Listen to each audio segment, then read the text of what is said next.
الرجيم بسم الله الرحمن الرحيم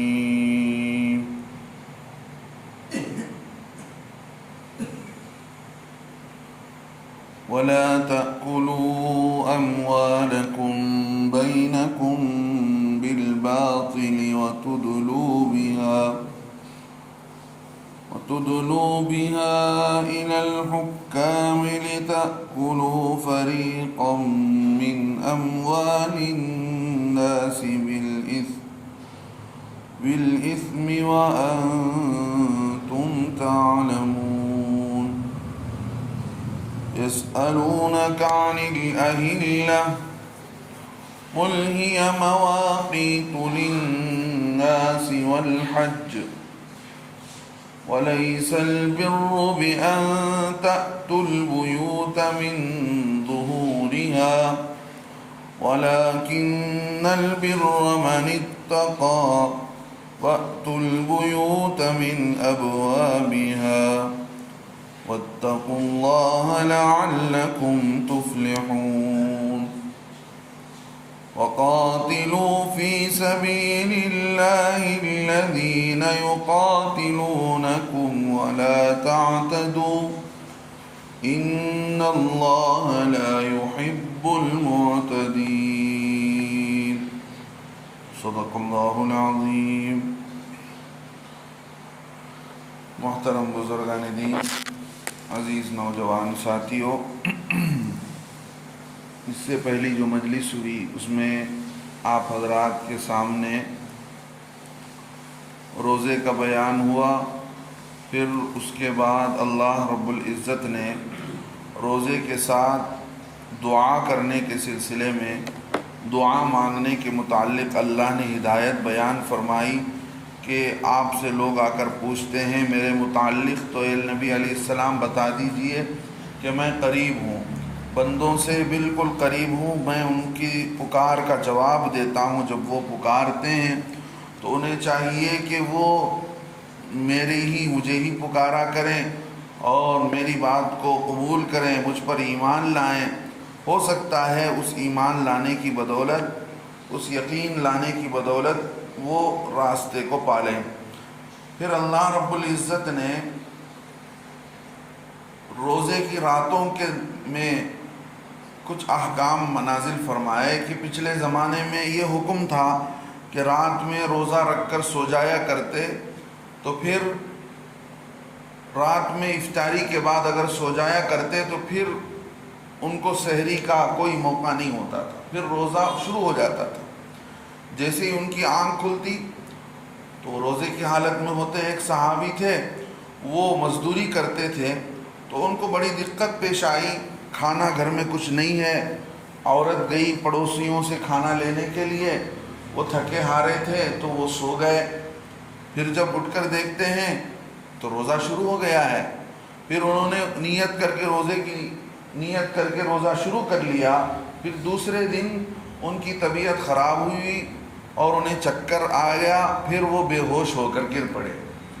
تو اس طرح کے حالات پیش آئے اللہ کے نبی علیہ السلام کے زمانے میں۔ بعض صحابہ کے ساتھ یہ حالات پیش آئے کہ انہوں نے اللہ کے نبی صلی اللہ علیہ وسلم کے زمانے میں رات کے وقت میں وہ سوئے، تو پھر سونے کے بعد پھر انہوں نے بیوی سے ملاقات کر لی، تو جب روزہ شروع ہو چکا تھا تو روزہ شروع ہونے کے بعد بیوی سے ملنا جائز نہیں ہوتا ہے۔ تو اس طرح کی مسائل پیش آئے کہ کچھ تو کھائے نہیں ہیں، کچھ ان سے زیادتی ہو گئی ہے۔ اب اللہ رب العزت نے بتا دیا کہ دیکھو تم اس وقت تک کھا پی سکتے ہو، اور رات میں رمضان کی راتوں میں اگر تم اپنی بیوی سے ملنا چاہو تو مل سکتے ہو۔ پھر آگے اللہ نے فرمایا کھا پی بھی سکتے ہو جب تک کہ تمہارے سامنے سفیدی رات کی اندھیرے میں سے صبح کی سفیدی ظاہر نہیں ہو جاتی ہے۔ رات کا اندھیرا ہوتا ہے تو پھر اس اندھیرے کے بعد آسمان پر ایک سفیدی ظاہر ہوتی ہے، اس سفیدی کے آنے سے پہلے تک تم کھا سکتے ہو۔ پھر اگر سفیدی پورے آسمان میں پھیل جاتی ہے تو اس کے بعد پھر روزہ مکمل، روزے کا وقت گویا شروع ہو جاتا ہے۔ اب اللہ نے فرمایا پھر تم روزے کو مکمل کرو، اور اعتکاف کی حالت میں اگر ہو تو تم بیویوں سے قریب مت ہو مسجدوں کے اندر۔ یہ اس زمانے کے اعتبار سے اللہ رب العزت نے ایک بات بیان فرما دی، تو اعتکاف کے بھی مسائل، کچھ موٹی موٹی باتیں آپ حضرات کے سامنے پیش ہوئی۔ اللہ نے ان آیتوں کو بیان کر دینے کے بعد کہا کہ دیکھو یہ اللہ کے حدود ہیں، یہ اللہ کے بنائے ہوئے باؤنڈری ہیں، اگر اس کے قریب قریب جاؤ گے تو پھر یہ ہوگا کہ ایک دن آئے گا کہ اس حدود کو پار کر لو گے، اس سے آگے بڑھ جاؤ گے۔ لہذا آدمی کو چاہیے ہمیشہ فتوے پر ہی عمل نہ کرے، کوشش اس بات کی کرے کہ ہر موقع پر تقوی پر عمل کرے۔ ایک عمل کا اونچا درجہ ہوتا ہے، ایک عمل کا اونچا درجہ ہوتا ہے، وہ اس کو تقوی کہلاتا ہے، اور ایک عمل کا آخری درجہ ہوتا ہے وہ فتویٰ کہلاتا ہے، کہ ہر وقت آدمی چھوٹ پوچھ کر کے کہاں تک موقع ملے گا، کہاں تک ہم کو رعایت ہے، کہاں تک رخصت ہے۔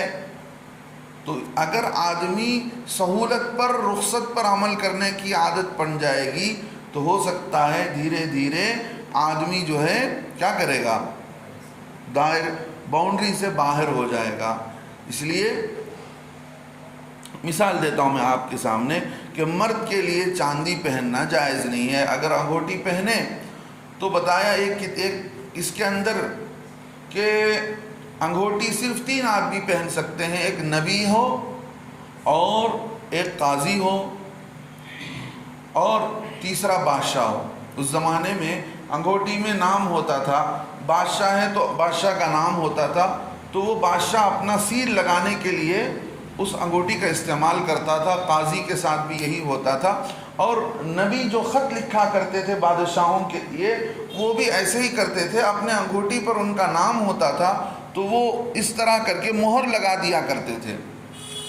تو چوتھے آدمی کے لیے بتایا اس کی ضرورت نہیں ہے، ہاں اگر چوتھا آدمی پہنتا ہے تو حد بتا دی گئی کہ 4 گرام تک پہن سکتا ہے، اس سے کم پہن سکتا ہے۔ تو اب جو آدمی 4 گرام ہی پہننے کی عادت بن جائے اور انگوٹھی پر انگوٹھی، بعض لوگوں کو شوق ہوتا ہے، تو اس میں یہ ہوتا ہے کہ آدمی حدود سے پار کر جائے گا، پھر انگوٹھی پہننے کا عادی ہوگا۔ لوگوں کو دیکھا دیکھی ہاتھ میں چین بھی پہن لیتے ہیں، بہت سارے مسلمان بچے گلے میں چین ہوتا ہے، ہاتھوں میں چین ہوتا ہے، ان پر زکوٰۃ ہے۔ یہ الگ بات ہے کہ وہ پہننا جائز نہیں، چاندی کا پہننا مردوں کے لیے جائز نہیں ہے، لیکن اگر پہن لیتے ہیں تو اس چاندی پر زکوٰۃ آئے گا۔ بہت سارے لوگ پہنتے ہیں، تو یہ بتا رہا ہوں کہ یہ حدود ہیں، تو حدود کے قریب جانے والا باؤنڈری کراس کر سکتا ہے۔ اللہ فرماتے ہیں ہم ایسے ہی اپنی آیتوں کو لوگوں کے لیے بیان کرتے ہیں تاکہ وہ بچ جائیں۔ آگے اللہ فرماتے ہیں وَلَا تَأْكُلُوا أَمْوَالَكُمْ بَيْنَكُمْ بِالْبَاطِلِ، تم مت کھاؤ مال کو آپس میں غلط طریقے سے، ناحق طریقے سے۔ مال آدمی کماتا ہے تو اس کو بتایا جا رہا ہے کہ ایک دوسرے کے ساتھ معاملہ ہو رہا ہے، لین دین ہو رہا ہے، کاروبار ہو رہا ہے، تو ایسی صورت میں غلط طریقے سے دوسرا آدمی نفع نہیں اٹھائے۔ تو مطلب یہ کیا ہے؟ مطلب یہ ہے کہ کاروبار کے اندر ساری چیزیں کھلا ہونی چاہیے، صاف صاف صحیح طریقوں سے، حلال طریقے سے، سچ بول کر ہر چیز کو سامنے رکھ کر بیپار کرے۔ آگے اللہ فرماتے ہیں وَتُدْلُوا بِهَا إِلَى الْحُكَّامِ، اور تم اس مسئلے کو مت لے جاؤ حاکموں کے پاس، تمہارے آپس کے جھگڑوں کو مت لے جاؤ حاکموں کے پاس۔ کیوں؟ لِتَأْكُلُوا فَرِيقًا مِّنْ أَمْوَالِ النَّاسِ، تاکہ کھائے ایک فریق، ایک جماعت لوگوں کے مال کو بالاسمی، غلط طریقے سے، گناہ کے راستے سے، وَأَنْتُمْ تَعْلَمُونَ، جبکہ تم کو پتہ ہے اس بات کا کہ غلط طریقے سے مال کھانا صحیح نہیں ہے۔ کیا ہوا تھا؟ ہوا یہ تھا کہ اللہ کے نبی صلی اللہ علیہ وسلم کے زمانے میں ایک صحابی نے دوسرے صحابی کی زمین رکھ لی تھی اپنے پاس۔ اللہ کے نبی صلی اللہ علیہ وسلم کے پاس مقدمہ گیا۔ مقدمہ جب گیا تو وہاں پر یہ بات ہے کہ جو مدعی دعویٰ کرتا ہے، مثال کے طور پر زمین میری ہے، میں دعویٰ کرتا ہوں کہ یہ چیز میری ہے، تو ضروری ہوتا ہے کہ میں پروف کراؤں، میں گواہ پیش کروں، یہ چیز میری ہے، دیکھو فلاں آدمی گواہیں، فلاں آدمی گواہیں، یہ میرے پاس پیپر ہے۔ اگر پروف نہیں کرا پاتا ہوں تو وہ آدمی جو میرے اوپر دعویٰ کر رہا ہے کہ یہ چیز ان کی نہیں ہے میری ہے، تو اس سے کہا جائے گا کہ تو جو ہے قسم کھا، تو قسم کھا۔ اگر وہ قسم کھا لیتا ہے تو پھر قاضی یا جو فیصلہ کرنے والا ہوتا ہے اس کے حق میں فیصلہ کر دے گا۔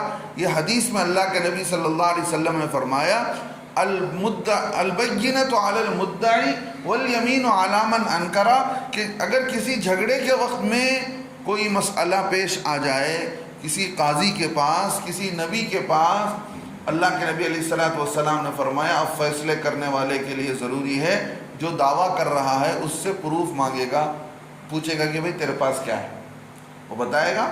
اگر اس کے پاس پروف نہیں، اس کے پاس ساکھی نہیں، گواہ نہیں، تو یہ جو آدمی کہہ رہا ہے کہ یہ چیز میری ہے، اس کو کہا جائے گا قسم کھا۔ اگر وہ قسم کھاتا ہے تو پھر اس کے حق میں فیصلہ کر دیا جائے گا۔ اب سوال یہ پیدا ہوتا ہے اگر وہ چیز اس کی نہیں ہو تو کیا؟ قاضی صاحب نے فیصلہ کر دیا جھوٹے کے حق میں، کس اعتبار سے؟ اس اعتبار سے کہ سچا آدمی کے پاس کہ کچھ بھی پیپر نہیں ہے۔ اب جھوٹے کے حق میں فیصلہ کر دیا، فیصلہ تو نافذ ہو جائے گا، فیصلہ تو صحیح سمجھا جائے گا، لیکن اس نے جو جھوٹی قسم کھائی ہے اور دوسرے کا مال غلط طریقے سے کھایا ہے، اس کو معلوم ہے تو اس کا سارا وبال اسے بھگتنا پڑے گا۔ اللہ کے نبی صلی اللہ علیہ وسلم نے ایک حدیث میں بتایا بھی کہ میرے پاس تم ایسے مقدمے لے کر آتے ہو تو ہو سکتا ہے کہ کسی کی بات، جو آدمی، بعض لوگ ہوتے ہیں بات پیش کرنے کا ان کو مہارت ہوتا ہے، اللہ کے نبی علیہ السلام نے فرمایا کہ تم بات کو اس انداز سے پیش کرو گے تو ہو سکتا ہے کہ میں بھی کسی دوسرے فریق کے حق میں فیصلہ کر دوں۔ تو ایسی صورت میں ایک بات یہاں معلوم ہوئی کہ اللہ کے نبی صلی اللہ علیہ وسلم کے حق میں جو لوگ کہتے ہیں کہ اللہ کے نبی کو غیب کا علم تھا، اللہ کے نبی علیہ السلام کو غیب کا علم تھا، بڑی ایڑی چوٹی کا زور لگا کر کہتے ہیں اللہ کے نبی کو غیب جانتے تھے، جیسے اللہ کو غیب کا علم ہے، اللہ کے نبی کو غیب کا علم ہے۔ اب یہ صحابی جو زمین رکھ کر ہیں تو انہوں نے گواہی نہیں پیش کیا۔ اللہ کے نبی صلی اللہ علیہ وسلم نے سامنے والے صحابی سے کہا، ان کو دیکھ کر قرآن کی وہ آیت پڑھی، ان الذین یشترون بعہد اللہ وایمانہم ثمنا قلیلا، جھوٹی قسمیں کھا کر، اللہ پر جھوٹا عہد و پیمان باندھ کر جو لوگ تھوڑے پیسے کمانا چاہتے ہیں ان پر کیا وبال ہے۔ اولئک لا خلاق لہم فی الآخرہ، آخرت میں ان کو کچھ ملنے والا نہیں۔ ولا یکلمہم اللہ، اللہ ان سے بات نہیں کریں گے۔ ولا ینظر الیہم، اللہ نظر رحمت بھی ان لوگوں پر نہیں کریں گے جو جھوٹی قسمیں کھاتے ہیں تاکہ کچھ پیسے مل جائے۔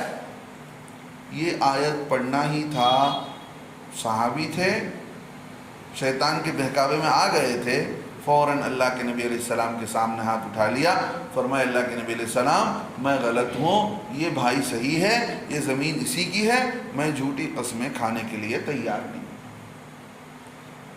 اب یہاں معلوم کیا ہوتا ہے؟ معلوم یہ ہوتا ہے کہ نبی صلی اللہ علیہ وسلم کو پورا علم اگر ہے، غیب کا علم ہوتا تو اللہ کے نبی بتا دیتے کہ بھئی تم جھوٹے ہو، تم سچے ہو۔ اللہ کے نبی علیہ السلام کو کیا ضرورت تھی تم گواہ پیش کرو؟ کیا ضرورت تھی ان کو کہنے کی کہ بھئی تم قسم کھاؤ؟ تو ان صحابی نے قسم کھانے سے انکار کر دیا، اور اللہ کے نبی صلی اللہ علیہ وسلم نے جو زمین جس کی تھی اس زمین کو ان کے حوالے کر دیا۔ اس موقع پر یہ آیت نازل ہوئی۔ اللہ فرماتے ہیں لوگو تم آپس میں ایک دوسرے کے مال کو مت کھاؤ غلط طریقے سے۔ وَلَا وَتُدْلُوا بِهَا إِلَى الْحُكَّامِ، کیا مطلب؟ وَلَا تُدْلُوا بِهَا، اور مت لے جاؤ اس مسئلے کو، اس جھگڑے کو حکام کی طرف، حاکموں کی طرف۔ اب یہ لے گئے نا یہ صحابی اللہ کے نبی کے پاس، کیوں؟ وہاں جائیں گے، جا کر قسم کھائیں گے تو کیا ہوگا؟ وہ چیز مجھے مل جائے گی۔ تم حاکموں کے پاس اس فیصلے کو مت لے جاؤ، کیوں؟ لِتَأْكُلُوا فَرِيقًا، تاکہ ایک جماعت کھا جائے لوگوں کے مال کو غلط طریقے سے۔ ایسا بہت ہوتا ہے دنیا کے اندر، جب سامنے والے کو پتہ چلتا ہے کہ زمین کا پیپر نہیں ہے فلاں آدمی کے پاس، تو کسی بھی طریقے سے جھوٹا پیپر بنا لیتا ہے یا ہڑپ کر لیتا ہے اپنے زور کی بنیاد پر، طاقت کی بنیاد پر۔ کورٹ کچہریوں کے اندر جو جس کی زمین تھی وہ پیسے خرچ کر کر کے تھک جاتا ہے، آخر میں ناحق کے سلسلے میں فیصلہ ہو جاتا ہے، جھوٹے کے سلسلے میں۔ اب وہ جھوٹا شخص جو ہے دندناتا پھرتا ہے کہ دیکھو میں سچا تھا، میرے پاس جو پیپر ہے وہ صحیح ہے، تو دنیا والوں کی نظروں میں تو صحیح ہو جائے گا، لیکن اللہ اور اس کے رسول کی نظر میں وہ بالکل لا اعتبار سمجھا جائے گا۔